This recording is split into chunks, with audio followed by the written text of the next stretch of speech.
فأما الإنسان إذا ما ابتلاه ربه فأكرمه ونعمه আল্লাহ রাব্বুল আলামিন বলেন ফাআম্মাল ইনসানু ইযা মাবতালাহু রাব্বুহু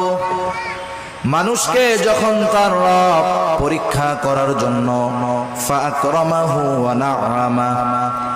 তাকে সম্মান দেয় আর সম্মান দেয় সম্পদের মালিক বানায়া দেয়। একটু খেয়াল করেন আল্লাহ তাআলা বলতেছেন মানুষকে পরীক্ষা করার জন্য যখন তার রব তাকে সম্মান দেয় সম্পদ দেয় তাকে নিয়ামত প্রদান করে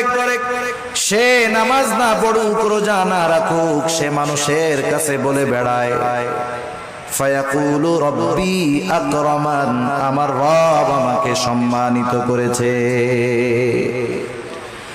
আল্লাহ তাআলা বললেন আমি মানুষকে সম্মান সম্পদ নিয়ামত পরীক্ষা করার জন্য দেই আর মানুষ এটাকে পরীক্ষা না মনে করে সে বলে আমার রব আমাকে সম্মানিত করেছেন। প্রথমত একটা জিনিস আমাদের ক্ষেত্রে ক্লিয়ার